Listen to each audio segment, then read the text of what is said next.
Hablar de la película de La Cosa es hablar de una obra maldita que nació a destiempo, una obra dirigida por John Carpenter en 1982, que no solo redefinió el terror de ciencia ficción, sino que se convirtió con los años en una película de culto de cine de terror. Hola poquicos, bienvenidos amigas y amigos a este vuestro canal Un Poquico de Todo.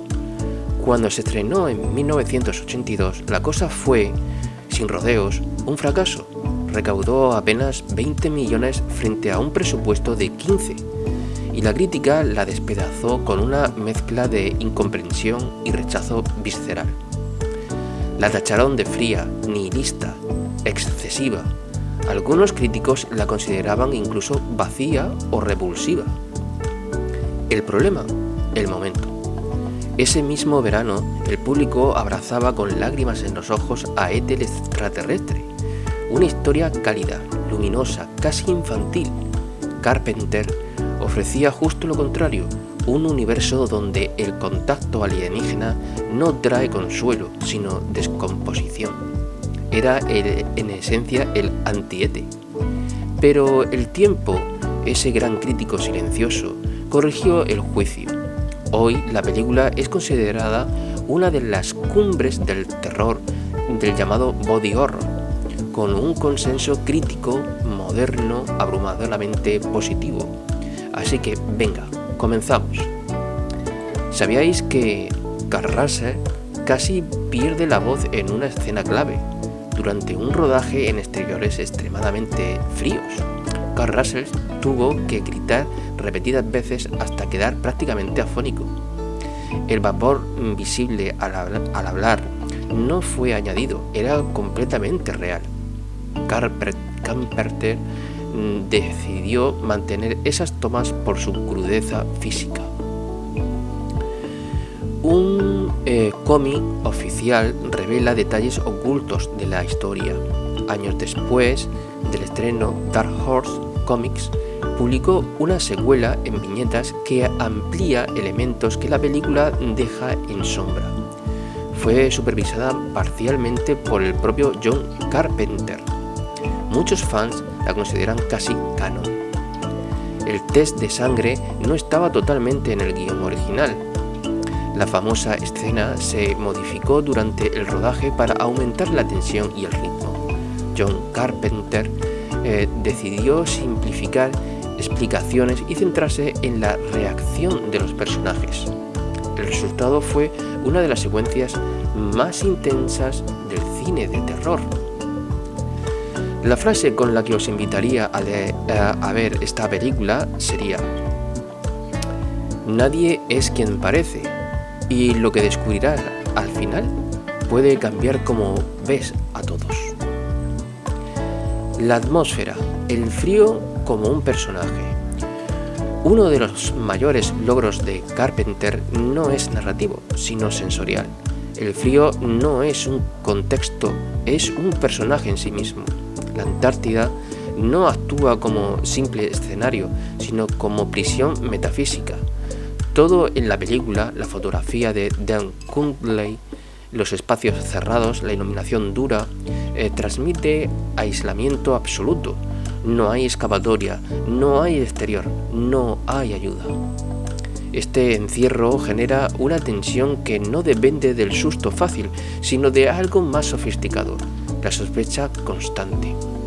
Como bien señalan muchos análisis, la película convierte la paranoia en motor narrativo. La amenaza no es solo externa, sino interna, invisible, indistinguible. Y aquí ocurre algo fascinante. El espectador no observa la paranoia, la comparte. Hablemos ahora del monstruo. En la mayoría del cine de terror, el monstruo tiene una forma definida. Aquí no.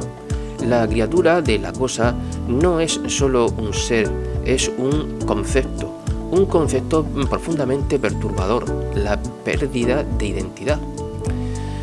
No hay nada más inquietante que lo que no puedes reconocer, y Carpenter lo entiende a la perfección. La amenaza no se presenta siempre como algo grotesco. Muchas veces es silenciosa, invisible, latente. Esto genera un tipo de terror muy particular, el terror epistemológico. No temes lo que ves, sino lo que no puedes saber.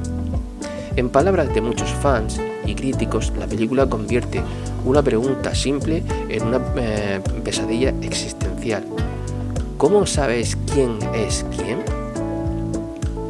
En lo que respecta a los efectos especiales, podemos decir que aquí entramos en uno de esos pilares que han convertido la película en una leyenda, los efectos prácticos. En una era previa al CGI dominante, el equipo liderado por Rob Bottin creó algunas de las transformaciones más grotescas y fascinantes jamás vistas en pantalla. No eran solo impactantes, eran orgánicas, viscosas, casi táctiles. Y esto es clave, porque el horror aquí no es limpio, es húmedo, viscoso, mutante. Hay una materialidad en la deformación que hace que el espectador no solo ve el terror, sino que lo sienta. Décadas después siguen funcionando mejor que muchos efectos digitales actuales, y no es nostalgia, es fisicidad. Sonido y música. La banda sonora, compuesta por el legendario Ennio Morricone, es otro de los elementos fundamentales. Pero aquí ocurre algo curioso. Morricone no compone una partitura grandilocuente, sino minimalista, casi invisible, un pulso grave, repetido como un latido. Eso es todo. Ese latido no acompaña la acción, la anticipa. A veces parece que la música no está en escena, sino dentro del propio espectador. Dirección. Hablemos ahora de Carpenter en estado puro. Si alguien define a John Carpenter como cineasta, es su capacidad para trabajar con lo esencial. Aquí elimina todo lo superfluo. No hay subtramas románticas, no hay alivio cómico real, no hay discursos explicativos tampoco. Solo hay tensión progresiva y acumulativa. Carpenter incluso llegó a reescribir escenas durante el rodaje porque sentía que había demasiada gente hablando. Quería acción, pero no en el sentido convencional, acción emocional, psicológica. Y lo consigue, sin lugar a dudas. Hablemos ahora sobre los temas, sobre la paranoia, la identidad y la deshumanización. Bajo su apariencia de película de terror, La Cosa es un estudio sobre la confianza, o más bien sobre su desaparición. La película plantea una idea devastadora. Cuando no puedes confiar en nadie, la soledad deja de existir, solo queda el individuo, y ni siquiera eso es seguro. Muchos han interpretado la película como una metáfora de la Guerra Fría, del miedo al enemigo infiltrado, del otro que puede estar entre nosotros sin ser detectado. Pero su fuerza radica en que no se limita a un contexto histórico, es universal. Hoy, en plena era de identidades digitales, de noticias falsas y de desinformación, su mensaje resulta incluso más actual que en el año 1982. Decisiones narrativas. Uno de los mayores actos de valentía de la película es lo que decide no hacer. No explica demasiado, no ofrece respuestas claras. De hecho, su final, deliberadamente ambiguo, fue rechazado por muchos en su momento, hasta el punto de que se rodaron versiones alternativas más cerradas, que nunca se usaron. Carpenter entendió algo esencial: el misterio es más poderoso que la certeza. Y esa decisión es probablemente la razón por la que la película sigue generando debate décadas después. Sobre el legado. Pocas películas han experimentado una revalorización tan radical. De ser considerada un exceso grotesco, ha pasado a ser una de las mejores películas de terror de la historia, un referente del cine de ciencia ficción, un ejemplo paradigmático del culto clásico. Su influencia se extiende a videojuegos, cómics, cine moderno y cultura popular. Y quizás lo más importante, sigue siendo muy pero que muy inquietante. Para finalizar, os diré que si hubiera que resumir la cosa en una idea, no sería el monstruo, ni el hielo, ni la sangre, sería la duda. Una duda que se filtra lentamente, que corroe la lógica, que transforma lo cotidiano en amenaza. No es una película que te asuste en el momento, es una película que te persigue después, porque cuando termina no te deja con respuestas, sino con una pregunta que, como el propio film dice, sigue viva.